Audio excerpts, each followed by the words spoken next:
Namaste. Welcome to another session of Read Dnyaneshwari along with me. We're reading last part of Chapter 5 from OV 135 onwards. When duality is thus lost, union takes place. But then to say it is unified, no one is there to witness and to understand. That is how it is. How can I say which cannot be said?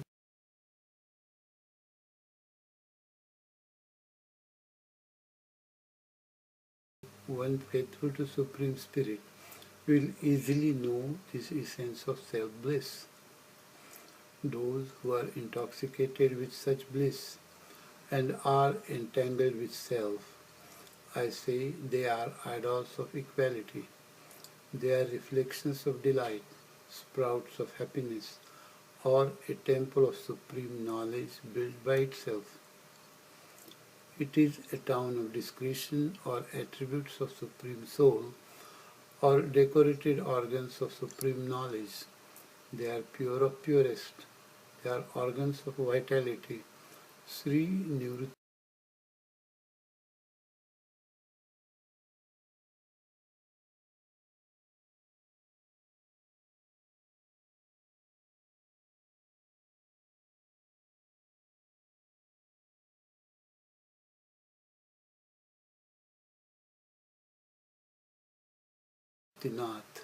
then said, "How long are you going to describe these one by one?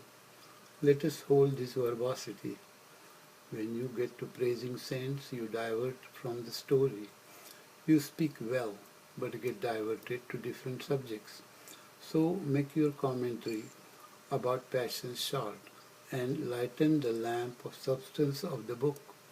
Let sacred dawn arise in the heart of these saints." Thus, Dnyaneshwar, servant of Nivrutti, received suggestion from Sri Guru. Then he said, "Listen to what Shri Krishna said.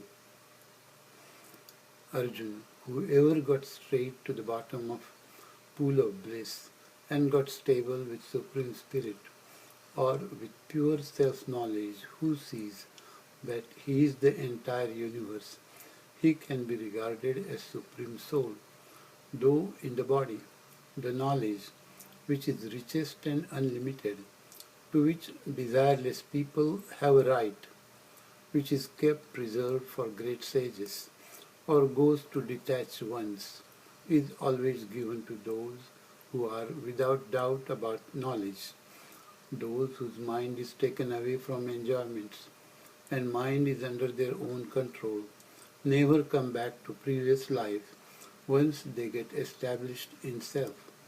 The Supreme Soul, reach after liberation, which is the aim of self-knowledge. Understand, Arjun, these people are that. How they become like this? Become Supreme Soul while still in this body? If you ask this, I shall tell you in brief. With the help of detachment, after removing sensual desires from mind, they have turned mind inwards. Where three pulses, Ida, Pingala and Sushumna meet, and both eyebrows end, they focus vision there and turn it backwards, holding breath, coming in and going out, through right and left nostrils. They unite the air in the lungs, referred as pran, with that in the air in the bowel, referred as apan, and move it with mind towards higher space, Murdhni Akash in the brain. The Ganges River, when joins the ocean, taking with her water from all gutters, then you can't separate water of Ganges from that of gutter. Like that, Arjun, when mind is dissolved in higher space, Murdhni Akash, with the help of Pran and Apan, then different cravings come to stop. That screen of mind on which this picture of worldly life is projected is disrupted. When a lake dries up, the reflection on the water disappears. Like that, when mind stops being a mind, then how that pride of being I am will still stay behind. It vanishes. That is why the man experiencing the Supreme Spirit becomes the Supreme Spirit. As I told you before, they reach the state of eternal spirit while alive because they came this way. They have crossed hills of rules and regulations, oceans of different studies, and thus have reached here.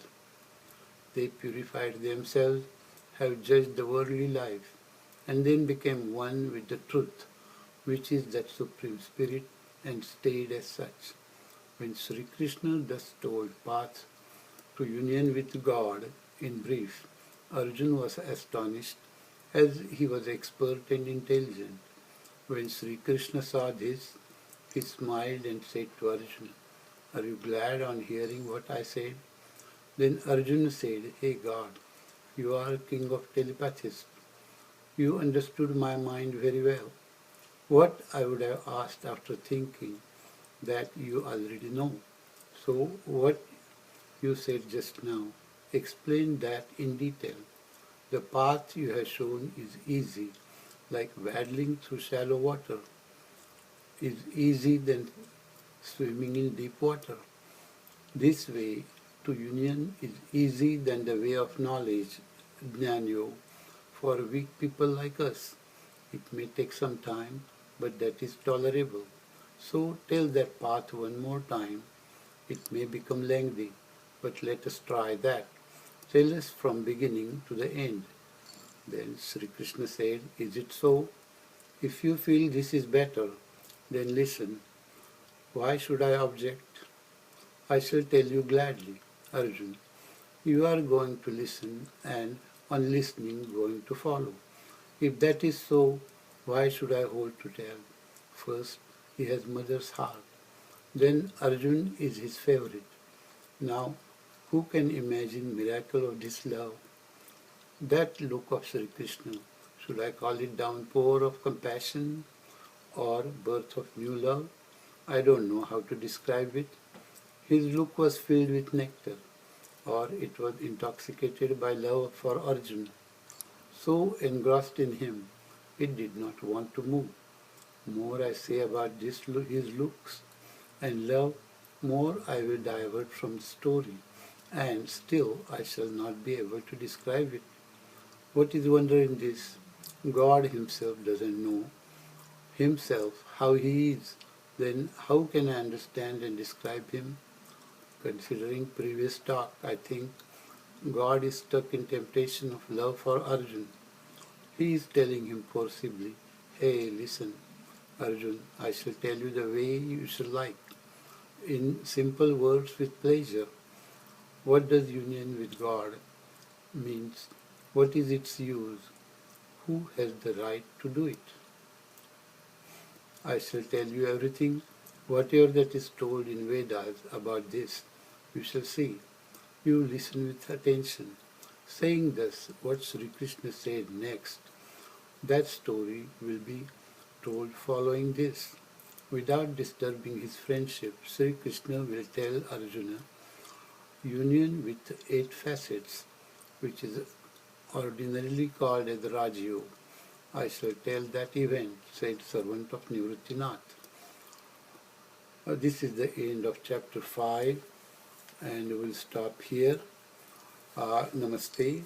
I hope you come again for the next session, in which we will start with chapter 6. Thank you very much for attending this. Bye.